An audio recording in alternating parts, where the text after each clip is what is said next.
ನನ್ನ ಥರ ದಾಳಿಂಬೆಯನ್ನು ಕಟ್ ಮಾಡಿ ಈಸಿಯಾಗಿ ಯಾವ ಥರ ಅದರ ಬೀಜವನ್ನು ತೆಗೆಯುವುದು ಅಂತ ಗೊತ್ತಿಲ್ಲದವರಿಗೋಸ್ಕರ ಈ ವಿಡಿಯೋ. ಹಲೋ ಫ್ರೆಂಡ್ಸ್, ಅಸ್ಸಲಾಮು ಅಲೈಕುಮ್, ಎಲ್ರಿಗೂ ನಮಸ್ಕಾರ.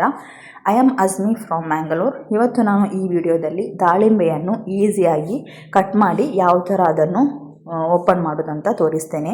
ನೋಡಿ, ಈ ಥರದ್ದು ಸೌಟು ನಾವು ಪದಾರ್ಥ ಎಲ್ಲ ತೆಗಿಲಿಕ್ಕೆ ಯೂಸ್ ಮಾಡ್ತೇವಲ್ಲ, ಕರಂಡಿ ಅಂತ ಹೇಳ್ತಾರೆ. ಅದರಿಂದ ಇದನ್ನು ದಾಳಿಂಬೆಯನ್ನು ಕಟ್ ಮಾಡಿ ಉಲ್ಟಾ ಹಿಡಿದು ಈ ಥರ ಹೊಡೆದರೆ ಒಳಗಿರುವಂತಹ ಬೀಜ ಈಸಿಯಾಗಿ ನಮಗೆ ಹೊರಗಡೆ ಬರುತ್ತೆ.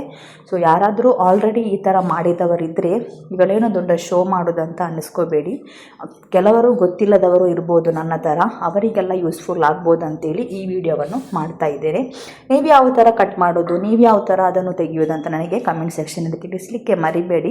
ಆ್ಯಂಡ್ ದಾಳಿಂಬೆ ಯಾವುದಕ್ಕೆಲ್ಲ ಉಪಯೋಗ ಆಗ್ತದೆ ಅಂದರೆ, ದೇಹದಲ್ಲಿ ರಕ್ತದ ಅಂಶ ಕಡಿಮೆ ಇದ್ದವರಿಗೆ ತುಂಬ ಉಪಯುಕ್ತವಾಗಿರುತ್ತೆ. ಆ್ಯಂಡ್ BP ಲೋ ಇದ್ದವರು ಡೈಲಿ ಮಾರ್ನಿಂಗ್ ಒಂದೊಂದಾಗಿ ಅದನ್ನು ತಿನ್ನೋದ್ರಿಂದ BP ಲೋ ಪ್ರಾಬ್ಲಮ್ ಕೂಡ ಮಾಯ ಆಗತ್ತೆ. ಆ್ಯಂಡ್ ಇದಲ್ಲದೆ ತುಂಬ ಉಪಯೋಗ ಉಂಟು ದಾಳಿಂಬೆಯಿಂದ. ಸೊ ಹಾಗೆ ಇವತ್ತು ನೋಡಿದ್ರಲ್ವ ಯಾವ ಥರ ಕಟ್ ಮಾಡೋದು, ಯಾವ ಥರ ಅದನ್ನು ಓಪನ್ ಮಾಡೋದಂತ.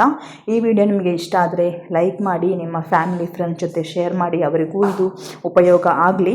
ಆ್ಯಂಡ್ ಇದೇ ಥರದ ಯೂಸ್ಫುಲ್ ವಿಡಿಯೋ ಬೇಕಾದರೆ ನನ್ನ ಚಾನಲನ್ನು ಸಬ್ಸ್ಕ್ರೈಬ್ ಮಾಡಿ, ಅಜ್ಮಿ ಮ್ಯಾಂಗ್ಳೂರ್ ಆ್ಯಂಡ್ ಸೈಡಲ್ಲಿರುವ ಬೆಲ್ ಐಕನ್ ಕೂಡ ಕ್ಲಿಕ್ ಮಾಡಿದರೆ ಡೈಲಿ ನಾನು ವೀಡಿಯೋಸ್ ಅಪ್ಲೋಡ್ ಮಾಡುವಾಗ ನಿಮಗೆ ನೋಟಿಫಿಕೇಷನ್ ಬರುತ್ತೆ. Thank you.